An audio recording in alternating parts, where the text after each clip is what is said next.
years ago, I started my own communications consulting firm, Rob Johnson Communications. I know, very clever. And I, as one of my many things that I do, I've been on the Tony P's team for a couple of years now as their strategic advisor. And when events like this come up, I have just enough experience that they say, would you lead a panel discussion? So I really enjoy that we're doing this. If you've all been to Tony P's events, and I know many of you have, if some of you have become members, we appreciate that. We're trying to give everybody a little something different. It's in the cannabis space, blockchain, regular networking, these panel discussions. They all bring value, I think, to people that show up, and I hope you get a chance to meet some interesting people along the way. Since we have one microphone, we're gonna have to, it's not gonna be clunky, but we're gonna have to share the mic tonight. But, so that's my intro, but what I wanna do right now is let everybody here on the panel give about 30-second intros to themselves, and then we'll get going on the panel discussion. And what we're gonna do is dive into some of the general issues to kind of get everybody on board to make sure that everybody understands cryptocurrency vis-a-vis blockchain. We're gonna get into more specific discussions, and then toward the end, any of you have questions, I would love to hear, we would all love to hear what you have to say. So we'll be doing some questions from the audience as well to make sure that we're talking about the issues that you want to talk about. So without further ado, I'm gonna pass the mic to Dana Schwartz, Blockchain Barbie. Hi everyone, thank you so much for being here tonight. My name is Dana, otherwise known as the Blockchain Barbie, I think for pretty obvious reasons. I've been in the blockchain space for about 8 years now. Kind of started off in the fashion industry and wanted to bring education and research to mostly millennial and Gen Z females, you know, trying to spice up the industry a little bit, get the everyday common girl interested in it. Blockchain Barbie came to be because I'm blonde, I wear pink every day, and was often called a Barbie doll growing up, but decided to take that and run with it in the opposite direction. You know, Barbie's had every career in the book, so why can't she be in the blockchain space? Hello, my name is Nancy Galera. I've been in the blockchain space for 4 years. I retired at 23, and basically I grew up in the south side of Chicago, and I believe that there's a little bit, some flaws in the system, we'll say it that way. And there's a lot of people that they work too hard. So I think it's time to work smarter instead of harder, and I want to bring cryptocurrencies or just financial markets, different ways of making money to your everyday household. I want to make sure that we clap after all you guys. It's just so solid. My name is Raphael Moyden. I grew up in the suburbs here in Chicago, and I've been in blockchain since 2015, more as a philosopher. I kind of look at it as something that's going to seriously disrupt the system in the way that we had hoped that the internet was going to do in the first place, rather than empowering people and making certain people nearly trillionaires. There's a lot of people who've been marginalized in, pick a country. It doesn't matter, whether it's education, finance. I always talk about there's about 65 industries in which we've decided that blockchain is going to impact and make a massive paradigm shift for nearly everyone who's alive today. I have a 2-year-old, and the way it looks is the current trajectory needs fixing, and I don't have a plan B unless we can distribute what is education, infrastructure, cryptocurrency, financial. These are problems we can solve because the old reasons why we couldn't are irrelevant now that we have a way to trust immunize transactions. And so I approach it from a policy perspective. I'm part of the Government Blockchain Association, so I work in DC with legislators, Gary Gensler, Tom Emmer, because we need clarification. And so my thought is if we can do VC and conscious capitalism, and then distribute that across any vertical, that's what's gonna matter. So that's why I'm here. So what I'd like to do right now, because I know there are various folks in the room, some people are very well versed on blockchain and cryptocurrency and things of that nature. Others are still a little bit like, what is this exactly? So this isn't going to be a, blockchain 101 discussion, but we are going to start 101 just to make sure that everybody in the room understands the basic principles of cryptocurrency and how it relates to blockchain, just so we can have the same conversation as we move forward. So Dana, let me ask you in a basic way, and as we go down the line here, kind of explain to everybody what cryptocurrency is, how it differs from regular currency, and how cryptocurrency relates to blockchain. I know that's 2 or 3 different questions, but I think that will really help everybody understand the basic principles. Yeah, sure. So cryptocurrencies are just their digital assets, and they are built on top of the blockchain. So kind of think of it like email was the first application of the internet, you know? So that's sort of what cryptocurrency is, and since it's digital, you don't have actual coins, you don't go to the bank like you would if you needed a dollar bill or anything like that. It's completely online, and it works with a blockchain, which is a distributed, shared, transparent ledger. You know, it's completely secure. Once it's on there, you can't change it. And it's made up of a bunch of different blocks that record your transactions. So think of a block just like a Lego. A singular Lego doesn't really do much for you, but if you add enough Legos together, you suddenly have a castle. We're gonna add to that. That was amazing. That was perfect. I couldn't have said it better myself. It's transparent. It's permissionless. It's supposed to be decentralized, right? Like all transactions are on there, so you can't take it away. You can't. There's no funny business in there. You can't just counterfeit a transaction on the blockchain. To me, it's the most perfect network using the internet, which is, you know, digital. We're in a digital era, so we're on top of it. We're in this transition going from fiat, which has its own problems, and now with blockchain, we're solving those problems. Ditto. That's probably just easiest. Blockchain is very interesting because in the same way as reality, you cannot go backwards. You can only reference a memory. So as things are created in one direction, you have trust there because it tells a story. Blockchain is able to do that in a way that we didn't have access to in the past. There are people who could affect change, whether it's through money or policy or simply greed. What we can do now is we can incentivize behavior in the right direction. So rather than sort of a neoclassical economics where we look at the data and see what happened and then we extrapolate backwards, with token-based economies, we can take behaviors that we're looking for and incentivize for them. When you can do that, you can change behavior in a way that we've never been able to do in history. We can now do transactions in any way, shape, or form, whether that's via data, dollars, research, pharmaceuticals. All of that can be done now in a way that benefits humanity, otherwise it gets really expensive. I always say that my goal is to make it expensive to be an asshole in the future. Blockchain does that because we can now trace and track where things are being sent, as long as there's both, you know, permission and permissionless. There's need for privacy in things like IP, banking, healthcare. We have to still be able to protect data, so it can't all be open to everyone. But what we do is we give people digital sovereignty. When you can own the data that you create and you lease to Facebook for nothing, when you lease it to Instagram and they make billions of dollars, you can now own the images that you put on to the chain, which means you can choose who gets to use and benefit from those things. When you add a new value class, the trillions that we have, 47 trillion on the planet, will become 150 trillion within the next 10 years. When that money is distributed pre-distribution, not redistribution, by allowing people to combine their concepts, their art, their music, their creativity, marketing, advertising, all of these things, and you can benefit from that, everyone's job changes because you can work more effectively and be remunerated in a way that moves with the speed of the technology that we're surrounded by.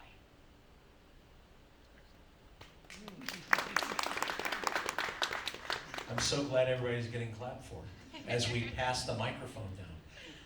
I want to ask you, Nancy, and prior to this event, I was able to have conversations with everybody here just so we knew where we wanted to go and what we wanted to talk about. It was very useful for me. But before we dive into the business applications for blockchain, which is why I know a lot of people are here today, and a little bit later, we're going to ask people around the room what industry you're in, and then we're going to start talking about the applications that would be useful for you. Say you're in legal, or you're in healthcare, or you're in insurance, whatever the case may be. So we're going to get to that. But Nancy, I'd like to ask you, for individuals who are still thinking, like, how do I get in here? Like, how do I cryptocurrency, before we get to the blockchain, cryptocurrency, how do I get into it, and how does it work precisely? Okay, beautiful. So I think when people think about cryptocurrencies, they think about in traditional investing, right? Very similar to the New York Stock Exchange, where you find a company or a project that you like, that you see upsell potential, and then you make an investment in there, and then it has potential for upsell side, right? So that's one way of getting involved in the blockchain or cryptocurrencies. You can do traditional investing. Number two, you can do what's called leverage trading, right? If anyone here, I know some people here do the foreign exchange market where you can buy on the way up, you can sell on the way down. That's called leverage trading. And that way, you're also not afraid of the market going down, right? Because the market is going to fluctuate. The dollar isn't worth the same amount that it was worth, 10 years ago. It's not going to be worth the same amount in 10 years from now. So it's going to fluctuate. We can take advantage of that. We can profit off of that. We have nodes. We have mining, right? The creation of these cryptocurrencies. These are all ways that you can get involved and dive deeper into these. These are like subcategories. We have NFTs, which I know we're going to talk about. I'm really excited about that. We have, Web3, the metaverse. There's digital land now. There's a profound list of ways that you can get into them, and I feel like each one of those we can do an entire seminar on. So I won't go too much in depth, but basically the easiest way to get involved is to fund an exchange, to convert your USD to some kind of cryptocurrency, whether it be one of the majors, BTC or Ethereum, Solana, Cardano, whatever the case may be, and then watch the fluctuation in price, right? Because I think holding on, and this is of course my personal opinion, holding on to USD, it's not really doing much for us. I think the interest that our bank is allegedly giving us isn't even beating inflation. So I'm all about assets. I'm a maximalist when it comes to the blockchain. I appreciate it so much, and it appreciates me. It appreciates for me. But yeah, that's a list of I don't know, like 6-8 ways that you can get involved with the blockchain. I just love hearing from different people on the way in which we can all approach this. Some people look at it as a way to invest. Some people look at it as a way to provide for the 1.5 billion people on the planet that are considered unbanked. We had a conversation earlier about Latino, and one of the things is that people have been marginalized in every country for whatever reason. Skin color, where you were born, zip code in the US can decide what your life expectancy is. We can change some of those things. Blockchain is interesting because you need trust to do anything, right? I need to know that, I always say trust is the assumption of, mutual integrity. And blockchain can guarantee that because we've solved what's called the double spend problem, right? If you give somebody a 20, you are down 20, they're up 20. Okay, we can verify that. You saw it, it happened. Tony, I gave you 20 bucks, but I don't carry cash. Welcome to the world. When you can verify that money is traded without an intermediary, if you buy a cup of coffee at Starbucks and you give them your $9 for an espresso, which is affordable because we've quantitatively eased the dollar back, so it actually only costs about $8.10.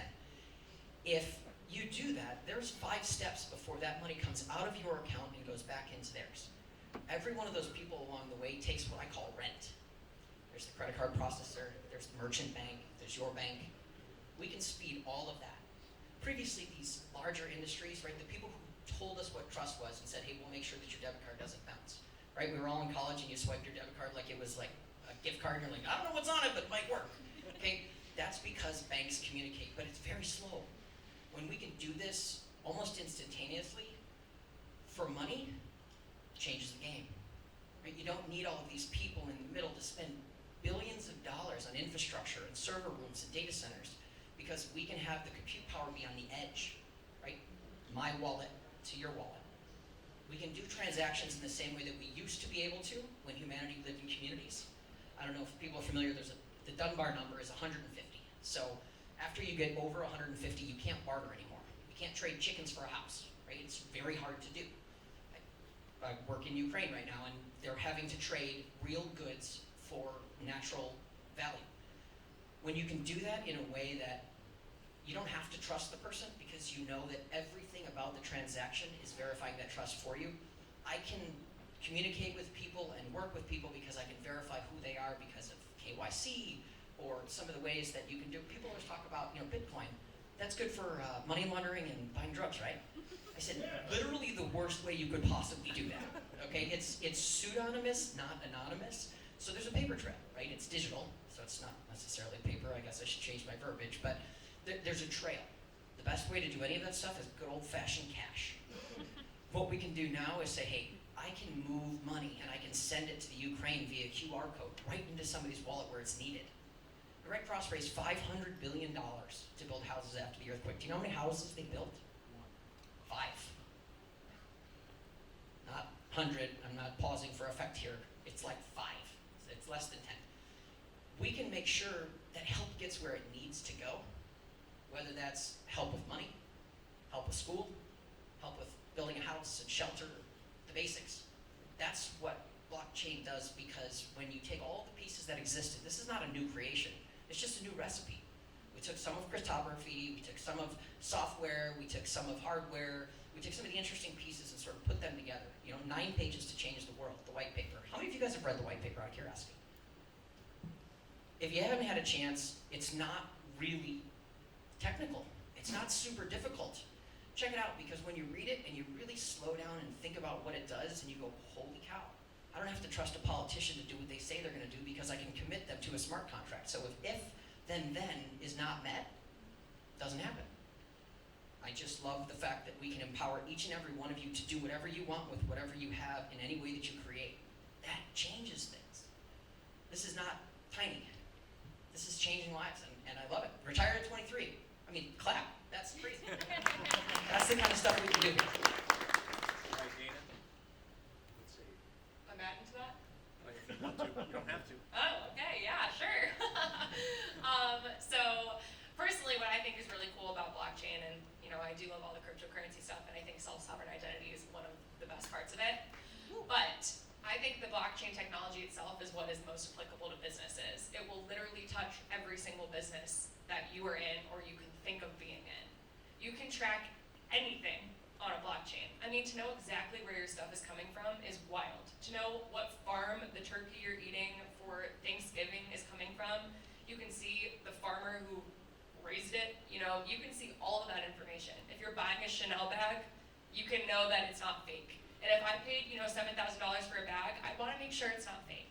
So to be able to track all the way back to the seamstress who dyed a fabric that was used on the chain of the bag itself, all the way to which trucking company it took that bag and dropped it off at the Chanel store, that's amazing that you can do all that stuff. And you can see any of it. So this is really applicable to absolutely everybody. Whether or not you want to get into the crypto side of things, the technology that's underlying is here forever. Like, it's never going to go away. And I think that's part of what's so cool in every industry that it touches. No matter what you do, whether you think this is related to you, it is. You might just not know it yet. You will after the evening's over, though. After this hour, you There will you definitely know that. That's why you're here. Right. Nancy, I know you want to talk a little bit about staking. Why don't you explain to people what that is and why it's a better way to get a better return? Because I know you appreciate appreciation. Thank you. Okay, so I'm very passionate about staking. I say I'm a staking activist because staking is basically when you're generating rewards for holding a cryptocurrency, right? Keyword holding. So it's mutually beneficial. It benefits the project because, well, they're incentivizing you to not sell, right? This is all based off of law of supply and demand. When there's X supply and X amount of people purchasing or investing into these projects, then, if everyone were to be selling off, the price would be going down.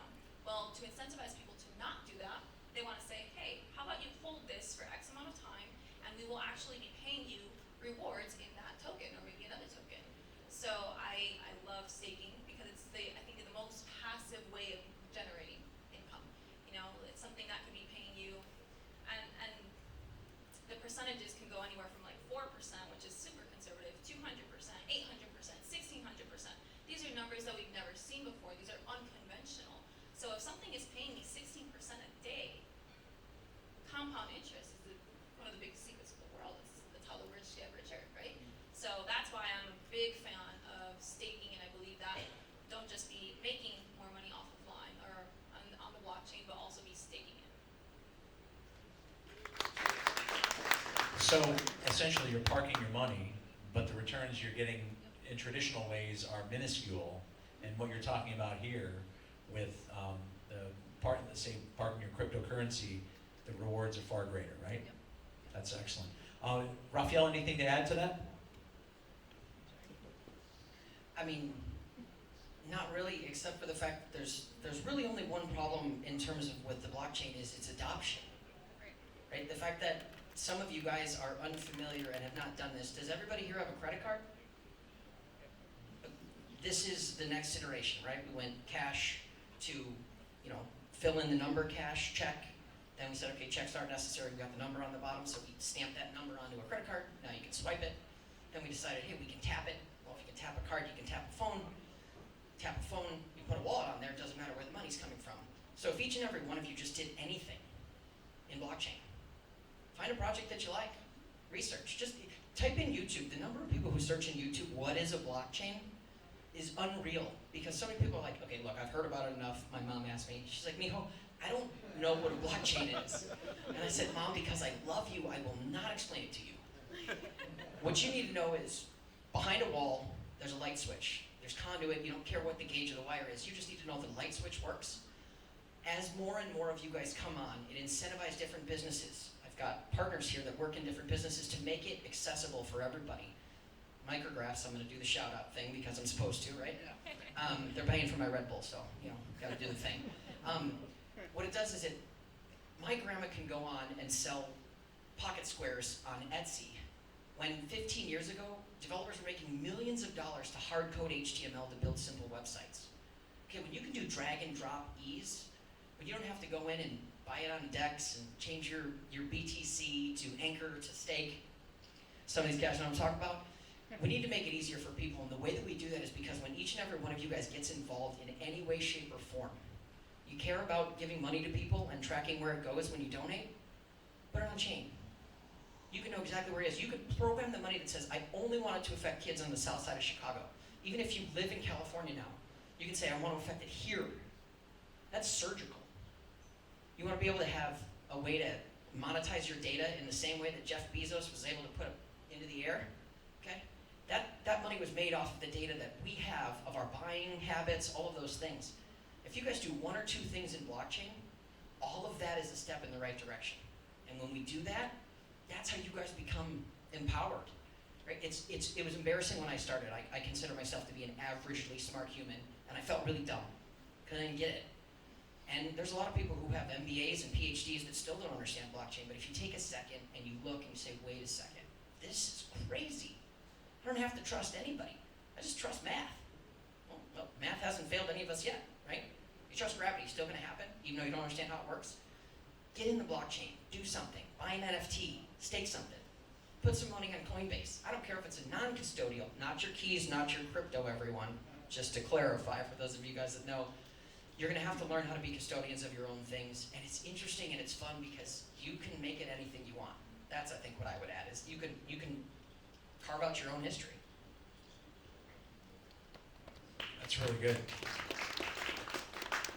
And you just brought up NFTs, non-fungible tokens, and I know people have heard about it. They heard, oh, so-and-so, this celebrity's doing that, or that athlete's doing this. Dana, why don't you give people an idea of what it really means? Because I know there are people in here that are like, yeah, I know about it, but I don't know about it. Okay, NFTs. We have two types, really. We have a one-off and we have a collection.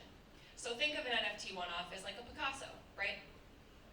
I mean, really, Picasso paintings might look like any other painting, but for some reason they hold the value because it's Picasso. So we're willing to pay a lot of money to own a real Picasso painting. That's the same thing with a one-off NFT. It's if we've digitalized a Picasso painting. Versus a collection is more so like Pokemon cards, right? You want to get as many of them maybe as you can. Or they're all kind of the same, but a little bit different at the same time. They have similarities and things like that. And usually when someone drops a collection, there's like 10,000 of these NFTs. So Bored Apes Yacht Club is probably the most famous one. You can Google them, and it's a really good way to explain it because it's just a ton of apes. And literally apes, and they're digital cartoon apes. And they all look kind of the same, but some of them have their tongue out, and some of them have their nose pierced, and other ones have pink hair. And based off of these different properties, we decide that they're more valuable than others. You know, if there was only one ape with pink hair, someone like me, who wears a lot of pink, might decide that that has a lot of value versus the one with orange hair. And then you get celebrities and you get people like that in it, right? And that's what really drives the prices up, if we're being honest. You know, people have a Bored Apes Yacht Club, and you're like, what does that really do for you? It's you own a digital piece of art. What does that do for you? You're not putting it on your wall like you are a Picasso painting. No, but you can make it your Twitter avatar if you want. And there's only one of them, so no one else can ever, ever, ever copy you. And as the artist, if you were the one who created these things, you get royalties off of these NFTs. So every time that NFT is resold, just like a pair of shoes are resold or a Pokemon card is traded, you will make money off of it. So unlike in the real world, where if you sell something on eBay, if whoever bought it from you decides that they want to resell it later and the price goes up a ton, you wouldn't see any of that difference. But with an NFT, you're always collecting royalty rates, so everything is in the power of the artist, which is insane. Like, that's never been done in history before. And that's what makes it so cool. So what adds value? We as a group decide that something has value. I mean, just like Picasso. Suddenly we decided Picasso had value, right? Same with an NFT. Enough people come together and decide it's worth something, and it is. Some people do it because they love to collect. Other people do it because they think it's a way to invest and they hope that they can turn a profit on it. And some people might just do it because they're fascinated by the industry. You know, you can get tangible assets based off of an NFT, which is so cool. So if you bought an NFT, they have unlockable content that goes along with it. So you might only be able to get this one t-shirt from your favorite designer if you buy an NFT. So not only do you have the physical product, but you have the digital product to market it in the digital world, which goes along with the metaverse and the whole world that we're going into. It is so crazy, like it goes on forever and forever. But it's really cool because any interest that you have, whether it's art, it's fashion, it's music, you can buy all of them as NFTs. And not only are you making profits, but you're also giving the royalties where they belong to the artist. Excellent. So, all three of our panelists grew up in Chicago and the Chicago suburbs. Nancy spends most of her time in Miami. Raphael is in Minneapolis. And we were talking earlier about NFTs with, say, the Timberwolves. So Dana was just talking about NFTs in sort of a general sense. Can you talk more specifically about something that you're doing, like that the Timberwolves are doing, and what it actually means specifically and why there's demand for that?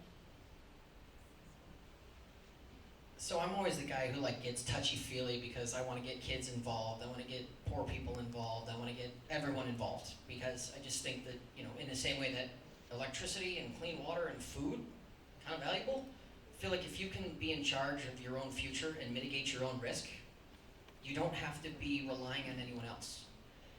What we're doing is, I work a lot with the government side and the policy side because in the United States we have no clarity in terms of what is happening in this, and a lot of these projects that we're talking about are based overseas because of the fact that the US doesn't have a position.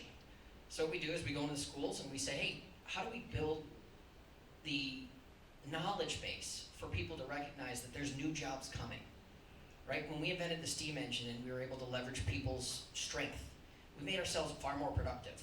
And the grandparents realized that their kids and their grandkids were probably going to have a different job. What's happening now is there are jobs that are available today that will not be available in 10 years because they will be code-based. So kids are like, okay, well, what do I do if I thought I could be a lawyer, or a doctor, or some of these other things that was a good living? Right? You don't need to make 6 figures to have a good living. You can run a Discord channel and make $30, $40, $50, $60,000 a year, and that's not including what you would get paid in token. These kids are digitally native. They understand what's happening. So we went to these schools and we said, hey, we're going to do a partnership with Gary Vaynerchuk for VCon. He has a huge NFT. He has a 40-year roadmap on how to make them valuable, because utility is really what we talk about in a lot of stuff. Art has utility because it's valuable to a community. When we told these students what we were doing and we went in and we're these adults and we know what we're talking about, all of a sudden they jump in and we're like, okay, they're better than us. This is not supposed to happen this quickly. But my 2-year-old can run an iPad better than my grandmother because she's familiar with it. She's done it longer. It's more muscle memory. When we can teach kids that, hey, you can be and insert whatever it is you're passionate about. Do you want to write? Run somebody's Twitter channel. Run somebody's community page. And so when we built these NFTs for athletes, these kids were looking up to them, and these athletes let them use their social cred to build something valuable around them. And those smart contracts that we built now will say that the students who invested and created in this, as that gains value, that money goes back to those creators who are teenagers. I don't know about you guys, I work with coders who are 14, 15, 16 years old that are making 6 figures a year. You know why? Because they've spent, I read the numbers, people have spent 10 million years on Fortnite. That's a lot of time in a digital space. They're making friends in foreign countries. You know, there's kids who are more aware of what's going on in the Ukraine and Russia than we are because they can talk on their headset, on their Xbox or their PlayStation to somebody who lives there that they used to play Call of Duty with or something like that. It's a digital planet. It doesn't matter what your country boundaries are. There's no boundaries. You have internet, no more boundaries. So when we can show kids, hey, you want to create art, you want to create music. 35 years ago, you got a song that was a platinum, played 1 million, you made $37,000. Right now on Spotify, you get 1 million plays, you make 35. Okay, that difference in what's being raised at $1 a song is going to somebody, it's not going to the creators. We can get these kids to be making, you know, if you have 1,000 people paying you $100 a year to create your art or your music or your comedy or your jokes, that's $100 grand a year. There's a really good essay called 1,000 True Fans, and it talks about how when we can let people do this in a small curated way, it becomes far more valuable, and blockchain makes that just that much easier. There you go. Quick primer on NFTs. The topic of our discussion, as you all know, is blockchain for business. And so I'm sure individually you all are interested to hear how you can benefit from it. But as business people, you may be wondering, how does this fit in for whatever career I've chosen? So Nancy, I want to ask you first, how can people leverage blockchain for their business interests and what's possible? Wow, okay. I think we talked a little bit about it, but almost anything is possible. we can get as creative as we want. Like Raphael said, there's opportunities, there's career paths that just didn't exist before, like being a Discord moderator or being, you know, the person that handles the Twitter accounts, things like that. So honestly, like, to say the sky's the limit is not even true because we can go so much further beyond that. But when it comes to blockchain, I think it's up to us to get as creative as we want with how do we want to implement this, because like how Dana said, right now it's optional, right? You know, a few years from now, who knows how many, but I don't think it will be because we want transparency. The people want to know what's going on behind closed doors. We want to know who's handling our goods and things like that. So specifically with NFTs, because I'm a big fan, I think we can incorporate that into our small businesses. If we have a clothing line, if we have a restaurant, you know, we can create memberships, we can incentivize our people. When people are invested into our company, they are incentivized to watch us thrive. They will talk about it. They will continue to support it. They will post about it. It will continue to grow because what's the best way to have someone, I mean, how did we all get here? Word of mouth, right? Like somebody shared it somewhere and now we're all here networking. So same thing, when you believe in a project and you're invested into it emotionally and monetarily, you want to see it thrive. So people become emotionally and financially invested. And then we have groups like the Bored Ape Clubs, Stone Ape Clubs for Solana Network, things like that, that they come together and, well, that network, I feel like they can move mountains. they have the influence and the affluence to do so. So that's just one example. And they're doing it, and I think that's, I don't know, I feel like that might be like that, I feel like we're in the AOL stage of the internet still. Yeah. It's 1996. Yes. You made that great point. Let me ask you that, Dana, a little bit different way, because it's whatever you can imagine. So people are in, I bet a lot of people in this room are in traditional careers, traditional forms of business. So they're thinking, how can this be relevant to me? Yeah, absolutely. So let's take the healthcare industry, for example. How annoying is it that every single time you go to a doctor, you have to give them all of your information? Like, how do they not have that by now, right? How do they not know the prescriptions that you take? You were just there 2 months ago, and they prescribed it to you. Things like that, you know, that kind of information, there's so much disconnect. So if we had all that on a blockchain, everyone with the permissions that we give them to certain providers, you know, would have access to that.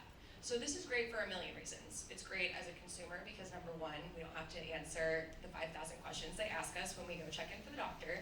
But two, it's really good for your provider to know because they'll know that if you saw a doctor when you were on vacation in California and that doctor prescribed you some medication, they're gonna know that that happened. And they're not going to prescribe you something that will interact with that. They're not going to give you information that doesn't include that. You know, all of that information is gonna be there, and you know that it's valuable and it's trustworthy. So that can apply really to any industry that you're in. You know, anything where you're collecting data or you want data to go from one party to another, whether that's research or that's education or that's, you know, financial statements, any of that stuff, putting it on a blockchain just makes that process seamless and automatic. It also saves a lot of money. Then you don't have to be processing all that paperwork back and forth. So I think that's one of the really big ways. And also for traditional industries, you know, the transparency and the anti-fraud purposes. You know, if you are in an industry like the wine industry, for example, or food or, you know, fashion, whatever, something like that. The wine industry, it's insane how much fraud there is. Like 30% of all wines are fraudulent. People will literally open up a bottle of a 1996 Burgundy, pour out a little bit of it and fill it up with water, and they'll resell it for thousands and thousands of dollars, and we would have no idea. People have perfect palates. I mean, they can mess with anything, right? But if we tracked all out on a blockchain, we would know exactly when that cork was popped, and we would know exactly when it went back in, we would know whose hands it's in, and everything like that. I think that is the stuff that traditional businesses can really use. You know, if you have products, then you wanna make sure that they're not fraudulent, people aren't copying you, people aren't reselling your technology, whatever it may be, all that stuff can be tracked on a blockchain automatically, securely, and transparently. That's a great segue into what I wanted to get to because she just talked about two industries, healthcare and food and beverage, where you could really use that. How many people are in the legal industry, just by a show of hands in the room right now? Do we have any people in the legal industry? Yes, 1, 2. So I know Raphael wanted to take advantage of this little exercise. So we've already talked about healthcare, we've talked about food and beverage, but for somebody in the legal industry and you're thinking, well, how is this gonna be relevant to me? He's the man of 1,000 use cases, and he will now give you some good advice and best practices about how it can be relevant to you in your industry. So computers are really only ideation machines, right? They can run things over and over again at light speed. They're better at, in the medical industry, radiologists, AI is better at diagnosing cancer because it can recognize patterns faster. In the legal industry, you're looking at if and then statements when you write a contract, right? If I spend this money and I verify the title, I transact, I can receive it, now I'm the ownership of this, right? None of that changed in reality. You didn't get nobody got a paper title or deed for their house, right? It went from one server to another server. You didn't get a check for 500, well, you might have gotten a check for 500 grand, but you didn't get a duffel bag full of cash. It was ones and zeros that went from one ledger to the other. They've actually done studies where they've taken, sorry lawyers, they've actually done studies where they've taken lawyers and they put them against AI to read contracts, and they were able to find faster and cheaper. I know some of you guys, I know what some of you guys charge per hour, whether it's AI, machine learning, big data. We can process this in a way that makes sure that any stakeholder is remunerated because they've been inputting the right inputs. That, for every industry, if you can track where your wine comes from or your supply chain, Walmart was a great example. Walmart uses blockchain at scale. Okay, they were the first large company to do so. And the CEO of Walmart came in and threw a container of mangoes on the table and he said, this has got E. coli in it. How fast can we find this exact lot in every store and recall it? And his team went in and it took him 6 days to find the lot. They did the same exercise with blockchain, and it took 2 minutes. Okay, that's people's lives, right? We recall bad spinach. Somebody gets sick, they die. 200,000 people a year die from interaction from medicine that they are prescribed. It is not from abuse. It's from complications because the doctor doesn't know what they're on because some people are working multiple doctors. If we had blockchain, a doctor would notice that, hey, somebody's getting their Percocet or their Vicodin over here, and so you've already hit your limit. This is to not only protect us, but it gives us massive amounts of data to get that research and have much better algorithms in the future. That is fascinating, and I think you can all start to see the different uses. Let me get one, what I want to do is talk about one more industry and have them weigh in on it, and then we're going to get you all to ask questions, the questions you want answered by them the last 15 or so minutes. So give me another industry. Just yell it out. Real estate. Real estate. Who wants? You want to handle this? Do you want to? Not you. Okay. You want to take it? Sure, yeah.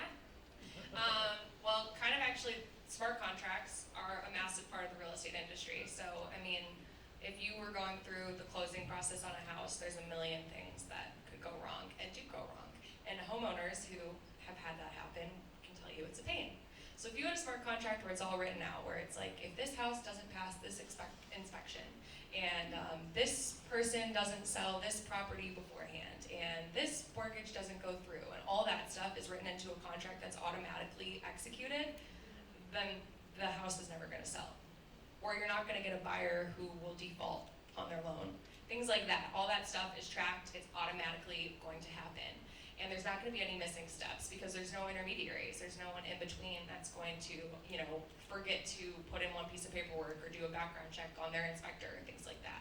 So I feel like in real estate and, for commercial, or for personal real estate, that's really helpful. The smart contract aspect would be probably my biggest draw, I think, if I was in the real estate industry. But does anyone have anything to add to that? Title companies? Yes. What's the second industry? Cannabis. Cannabis. Okay, I'm gonna let you Take this one, Mr. 1,000 Uses. Tony P, among other things, has some interest, as do many people in this room, in cannabis. I thought we were pulling. Yeah. The coolest thing about blockchain is if you want to give someone access to the data, you can. Right? So I was a formerly licensed banker. I had my 63, so I can't exactly work in certain places where I can pretend I didn't know the rules. Cannabis is great because people are afraid that, we're not gonna be able to see who is selling what, and state by state it's different, right? Some states have THC laws that are allowed for medical research or for, thank God Illinois is a recreational, I'm hitting the dispensary before I go home. We gotta go the right direction because honestly, people should have their own choice, right? We're adults, you guys can make your own decisions, you all made it here, you drove safe, there's things that we can do on our own. What we can do now is we can take businesses that operated in the gray area, and when somebody comes in, like a Alphabet Soup ATF or someone like that to verify your business, you can say, oh, no problem. And then digitally, you can open your books and say, here's everything that we have. Here's every pound or every seed. They track down to the seed. And you can show, hey, we're not doing anything wrong. When you can show the government that's assuming you're doing nefarious things, because obviously only people do bad stuff, not governments, when you can show them, hey, look, I can show you all my cards, and then as soon as they're done looking, you shut it down, that permission piece, you can take industries that were on the fringe and bring them into mainstream. Now you can tax them. You can do things like a carbon tax for large businesses and track that. Any business where it's like, maybe we're doing something wrong, no, here, take a look at my cards. That's what blockchain does. That's cool. You don't have to be worried like, oh, are they gonna shut my business down? No, they come in and say, hey, we gotta look at your, okay, boop, take a look. You see what you need? You can run an Excel spreadsheet out there, pull a pivot table, pull all the things, see where the money goes. If you can track and trace everything, you don't have to worry about, unless you are operating in the gray area, you don't have to worry about it anymore. That's cool. You can run your business in a way that you couldn't before because you thought you were possibly teetering on the edge. I was actually just gonna add from the user side, if you were, from the user perspective. If you're a user, don't you want to know that what you're buying is pure? Especially in today's day and age, stuff is mixed, and you don't want to be buying that. So if everything, the supply chain is tracked, and that also goes for, pharmaceutical drugs and things like that too. Like we get synthetic drugs made all the time, and that's terrifying to think about that you don't actually know what you're consuming, especially when it comes to things like that.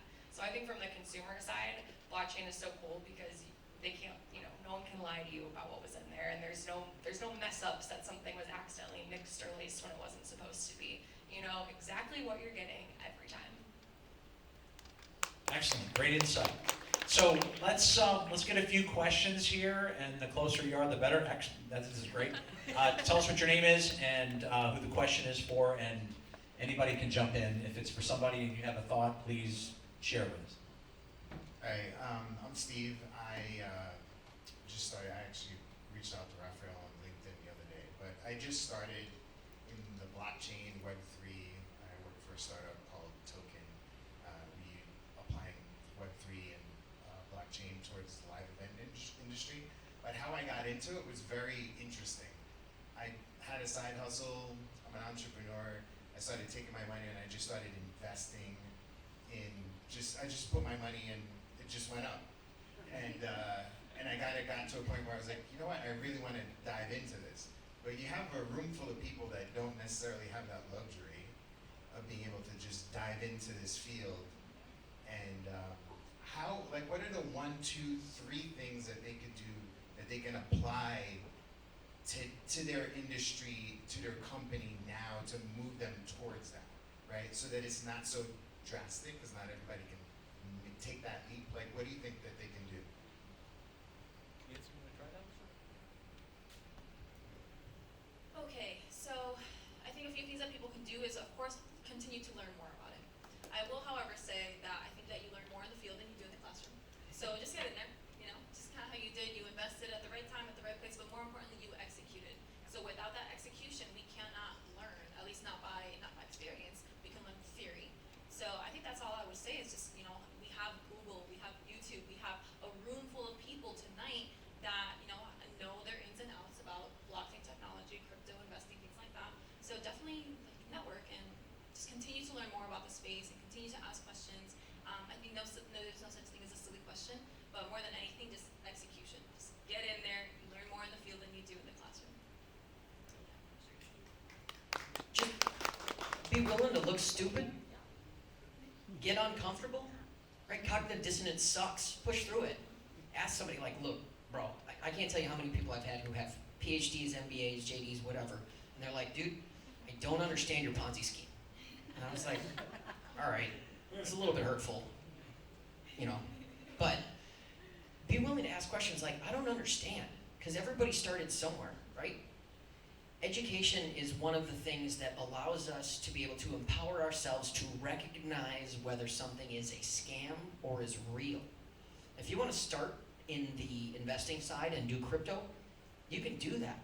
If you like, hey, I want to support local musicians, you can do that. And now you can actually, almost in a sponsorship type style, if you want Kentucky bluegrass heavy metal music, you can buy these songs from these people in a way that the money doesn't go to YouTube, doesn't go to Instagram.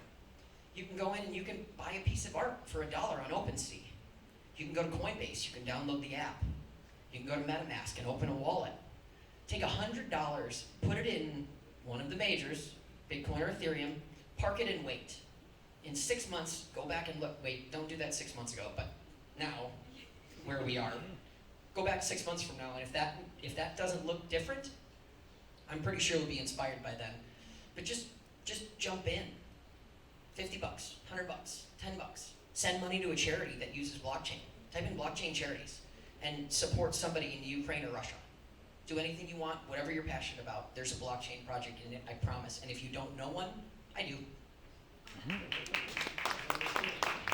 to add to that. You mentioned the timing. So current market price action is beautiful. You are getting in at a huge discount. It is Black Friday on the market, so now's a good time to make your mistakes. Not saying that there will be, that those are guaranteed, but you guys are getting in at better positions than I am. So congratulations, you already won.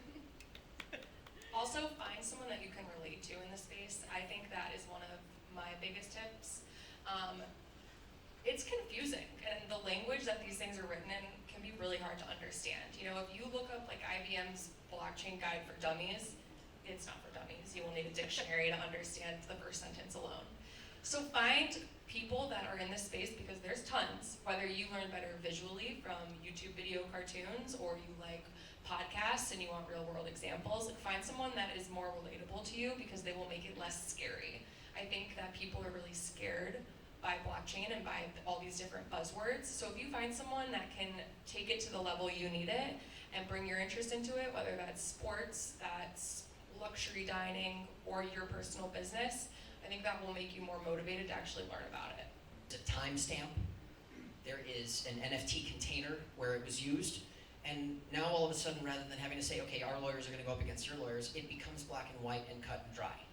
They're using that to actually tokenize intellectual property on things like research and pharmaceuticals because of the fact that there's the clarity now that there used to be, it was much more obscure in the past. When it's on chain and there's a date and a time, all you have to do is go back and say, sorry, bro, you were Thursday, he was Tuesday. This wins this, we don't even have to go to court. See you later, what's for lunch? Okay, you are in the front row and you had your hand up twice. Go ahead.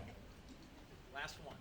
All right, so I'm sure I'm speaking for others here as well, but my business doesn't have a particular deliverables, whether that's a physical or a digital product. It's more of a hybrid coaching, consulting. How can I leverage the blockchain?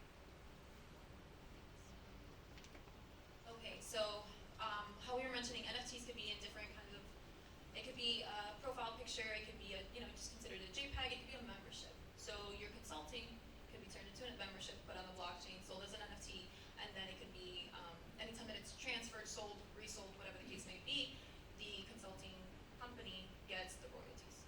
Pretty simple. I mean, yeah, actually going off that and NFTs, I mean, you could create a coaching NFT where only people who buy the NFT have access to your coaching, abilities or whatever it may be for that case. And if they sell it, they no longer have access to your courses and things like that, or, however you have it set up. I feel like that's one of the ways, if it's not a traditional tangible asset, but it's something like that, maybe a membership is an option for you. Or even just, you could streamline your business processes on the blockchain. It doesn't necessarily have to be for your actual service line, but it could be like how you run your business in general, how you do your HR or whatever it may be. You can do any of that stuff on a blockchain. It doesn't just have to necessarily apply to what you're putting out there. Thank you all so much. Great questions, great insight from our panel. Please give a big round of applause to Dana, Nancy, and Raphael. This has been terrific. You all have been a very attentive audience, and we appreciate you all being here. And I know that Tony and Greg have a few little things on the back end that they want to talk about, but thanks to everybody for spending time with us and sharing your wisdom with a lot of us. Some people in the audience are well-versed, some others of us aren't, but I think we all came out of it knowing a lot more tonight, so thank you all very much.